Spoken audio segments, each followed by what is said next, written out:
Oi, gente, bom dia. Muito bom dia, seja muito bem-vindo aí. E, aliás, seja muito bem-vindo aqui em casa, né? Tomar um cafezinho comigo aqui nessa manhã de quinta-feira, do dia 17/10. E eu estava meditando na palavra do Senhor, que se encontra em Mateus capítulo 20, do versículo 20 ao 29. Vamos observar algumas coisas aqui. Então aproximou-se dele a mãe dos dois filhos de Zebedeu, no caso Tiago e João, com seus filhos, adorando-o e fazendo-lhe um pedido. E ele diz-lhe: Que queres? Ela respondeu: Dize a estes meus dois filhos que se assentem um à tua direita e o outro à tua esquerda no teu reino. Jesus, porém, respondendo, disse: Não sabeis o que pedis. Podeis vós beber o cálice que eu hei de beber e ser batizado com o batismo com qual eu sou batizado? Dizem-lhes eles: Podemos. E disse ele a eles, né? Na verdade, bebereis o meu cálice, bebereis e sereis batizados com o batismo com que sou batizado. Mas o assentar-se à minha direita e à minha esquerda não pertence dá-lo, mas é para aqueles para quem o meu Pai o tem preparado. E quando os demais, os 10, né, na verdade, quando os 10 ouviram isso, indignaram-se contra os dois irmãos. Então Jesus, chamando-os para junto de si, disse-lhes: Bem sabeis que pelos príncipes dos gentios são estes dominados, e que os grandes exercem autoridade sobre eles. Não será assim entre vós, mas todo aquele que quiser entre vós fazer-se grande, seja o vosso serviçal, e qualquer que entre vós quiser ser o primeiro, seja o vosso servo. Bem como o Filho do Homem não veio para ser servido, mas para servir e dar a sua vida em resgate de muitos. E saindo eles de Jericó, seguiam grande multidão. Desculpa a leitura aí. Mas enfim, o texto que a gente leu aqui, ele está dentro do contexto seguinte: Jesus está junto com seus discípulos e com a multidão, ele estava indo para Jerusalém. Então ele vai conversando no caminho com eles, indo para Jerusalém, e eles, em um determinado momento, Jesus para num canto com eles, com os 12, e dá um alerta para eles. Falou assim: o negócio é o seguinte, a gente está indo para Jerusalém e lá eu vou ser preso. Lá eu vou ser preso, eles vão me bater, eles vão me maltratar, vão me matar, mas eu vou ressuscitar no terceiro dia. E aí, eles falando isso tudo, de repente a mãe de Tiago e João se apresenta, o adora e fala com ele assim: faz um favor para mim, Senhor. Quando você entrar no seu reino, coloque um filho meu à direita e o outro à esquerda. Aí a gente já viu que o desenrolar da história, né? Jesus falou: olha, eu não tenho como fazer isso não. Isso aí é uma coisa que compete ao meu Pai. Será que eles estão dispostos? Estão dispostos, Tiago e João, de beber o cálice que eu bebo, de ser batizado com o batismo que eu vou ser batizado? Não, estamos dispostos sim. Ele fala: isso realmente vai acontecer. O que ele estava dizendo com isso? O mesmo que aconteceria com ele, aconteceria com os dois. Eles também seriam presos, eles também seriam mortos, eles também ressuscitariam na eternidade com ele. Tudo aconteceria. Aí ele fala: isso tudo vocês vão passar mesmo, eu tenho certeza disso, vocês estão dispostos a isso. Entretanto, não tem como eu conceder a vocês os lados privilegiados no reino, né, do meu lado direito ou esquerdo. Isso aí é com Deus. Mas isso indignou os outros, né? Os demais discípulos que estavam ouvindo isso ficaram indignados, porque falaram: olha, prometeu mesmo que vai dar honra para esses caras, para esses dois irmãos, e o que ele está falando? Aí Jesus chama todo mundo de novo, faz uma reunião, uma assembleia extraordinária ali com a sua igreja, né? Ele chama os 12 discípulos e começa a conversar com ele. Ó, presta atenção numa coisa, gente. Se vocês querem ser o maior, seja o menor. Se você quer ser, se você quiser ter no reino de Deus uma qualificação, entre aspas, de melhor, se você quer servir a Deus melhor, seja o primeiro a servir as pessoas. Se você quer ser grande no reino de Deus, sirva os outros, assim como eu sirvo a vocês. Eu não vim para ser servido, eu vim para servir. Então façam isso também, vão servir. E aí fica a meditação que eu trago aqui para a gente, né? Sobre o privilégio de servir a Deus. A gente precisa resgatar esse privilégio de servir a Deus, porque muitas vezes a gente consegue colocar na nossa cabeça a ideia, ou colocaram na nossa cabeça a ideia, de que Deus é que nos serve. Então a gente vai para um culto, por exemplo, para ser servido muitas vezes. A gente quer ouvir uma palavra maravilhosa, a gente quer um louvor com bastante tecnicidade, né? Técnico, profissional, a gente quer uma interpretação de alta qualidade, do pessoal de Libras aí, a Carlinha está aí, A gente quer então que os intérpretes sejam de alta qualidade, que o louvor seja de alta qualidade, que o pregador seja de alta qualidade. Se tiver uma coreografia que seja a melhor possível, é claro que todos nós precisamos dar o melhor para o Senhor. Mas nós não estamos ali para ser servidos, nós estamos ali para servir. A igreja é uma grande comunidade de serviço, né? Serviços voluntários. Todos nós estamos ali, os professores, o pessoal da técnica do som, o pessoal da multimídia, todo mundo é voluntário, todo mundo ali aprendeu com Deus como fazer as coisas. É claro que tem algumas pessoas que são profissionais e emprestam um pouco do seu profissionalismo para a obra de Deus, foram treinadas para isso no mundo secular, né? E claro, a gente tem que procurar buscar qualificações. Eu, por exemplo, que trabalho falando, eu preciso me aprimorar na minha fala, aprimorar nos discursos, aprimorar enfim, preciso aprimorar, preciso amolar a ferramenta, né? Precisa molar a ferramenta para fazer um melhor serviço. Todos nós precisamos fazer isso, com certeza. Mas, a princípio, somos trabalhadores que trabalham a partir do empirismo mesmo. Estamos aprendendo a liderar, aprendendo a dar aula, aprendendo, todo mundo aprendendo. É tudo voluntário, sabe? Tudo voluntário. E Deus nos dá dons, talentos, habilidades e recursos, nos dá condições de nos aprimorarmos para o exercício do ministério que Ele tem nos chamado. Então é um grande privilégio para a gente servir a Deus. Não é nenhum peso, não deveria ser tido como um peso, né? Estar a serviço do reino de Deus é um privilégio, né? Eles foram chamados para isso. Mas eles queriam um lugar de honra. Não queira lugar de honra, não. Queira qualquer lugar. Tiago vai falar assim, gente, senta no último banco.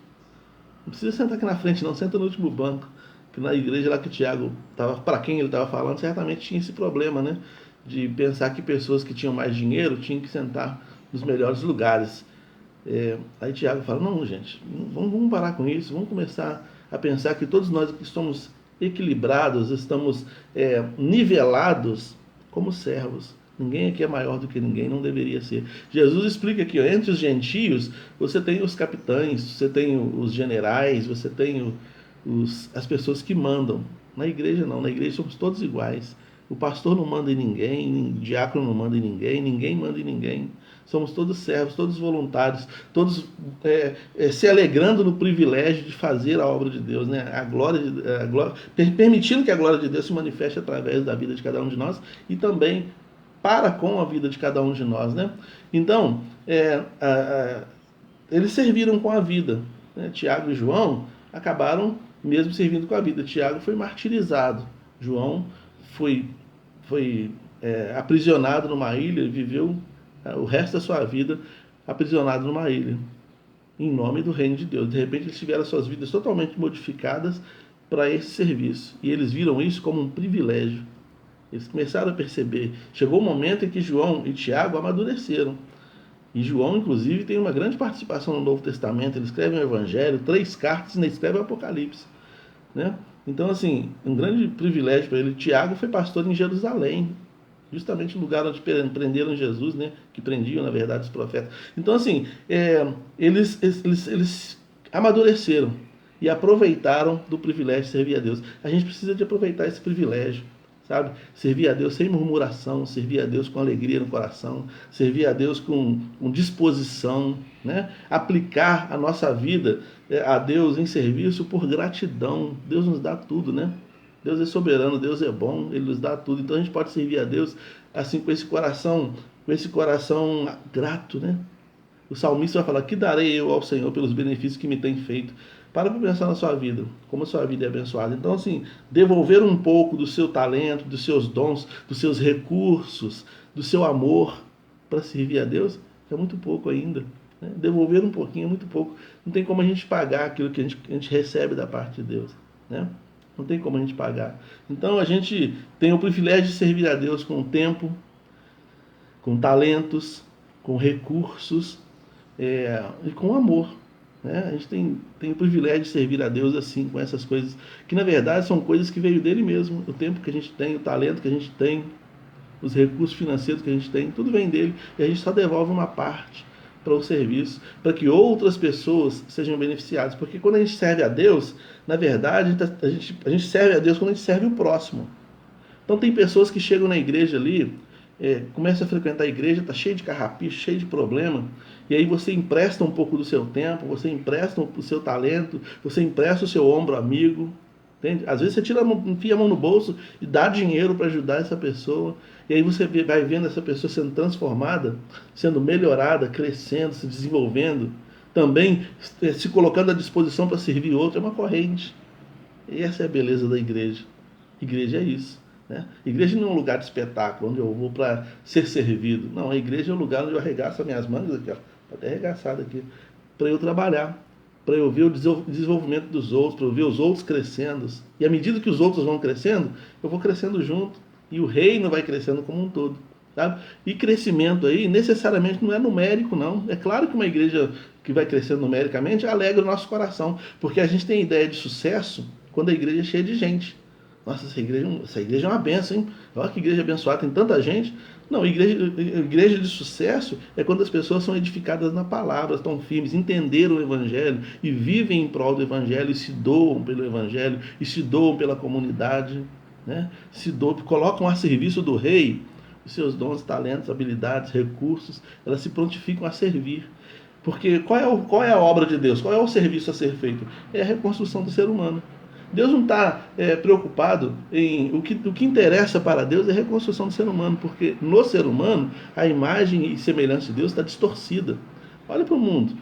Olha para o mundo e vê como é que... Um dia desse eu vi um cidadão que ele se sentia uma cobra, ele ficava arrastando no chão o tempo todo, e rosnando e arrastando. E aí eu compartilhei com algumas pessoas, teve uma irmã que falou assim, eu queria ver ele arrastar assim no asfalto quente. Arrastar assim dentro do metrô é fácil. Então as pessoas estão ficando loucas, as pessoas estão perdendo o senso de humanidade, elas estão se confundindo com animais, confundindo com uma série de coisas, confundindo sua própria sexualidade. A imagem de Deus está distorcida no ser humano. E o trabalho da igreja é trazer isso de volta, pelo poder do Espírito Santo. E eu faço isso me doando um pouco mais. Jesus falou aqui, ó, vocês vão se doar? Vocês têm condições de se doar? Temos. Então tá bom. Então vocês vão ter realmente um lugar especial no céu. Mas não compete a mim dar esse lugar para vocês. É o Pai que vai fazer isso como recompensa. Porque Deus, Ele recompensa aqueles que o servem. A Bíblia fala sobre isso. Então, servir a Deus também oferece mais do que o privilégio de servir. A gente aprende a ter um pouco mais de intimidade com Deus, né? A gente aprende a ter um propósito para a vida. Quando eu sirvo as pessoas, eu ganho um propósito para a vida. Quantos de nós muitas vezes ficam rodando em círculo, sem saber onde vai chegar, não tem nenhum propósito, não sabe onde quer chegar. Mas quando a minha missão é essa. A minha missão é essa, é servir a Deus, é ajudar as pessoas, é servir as pessoas. Então a gente ganha propósito para a vida, intimidade com Deus, crescimento espiritual, virtudes nascem na gente, virtude da humildade, da compaixão, virtude da generosidade, são virtudes que vão nascendo dentro da gente quando a gente começa a servir as pessoas, a serviço de Deus, amando de Deus. E a gente recebe bênçãos espirituais, bênçãos materiais, bênçãos emocionais. A gente pode servir a Deus na igreja, como um trabalho voluntário, como eu acabei de falar aqui, na comunidade. Eu estava conversando com os diáconos domingo, né? Quando você é um bom vizinho, quando você é um bom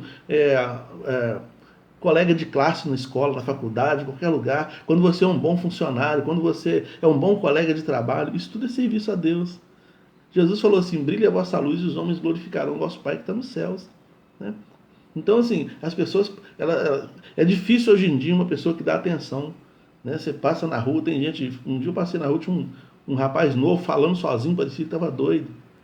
Sabe? Parecia que estava doido. Até olhei para ver se ele não estava falando no telefone. Não, estava falando sozinho mesmo. Então as pessoas estão carentes de atenção. E a igreja precisa entrar nessa via para servir a Deus. Servir de ouvido, servir de amparo, servir com uma palavra de conhecimento da palavra de Deus. A gente tem o recurso disponível na nossa mão que transforma o ser humano num ser melhor.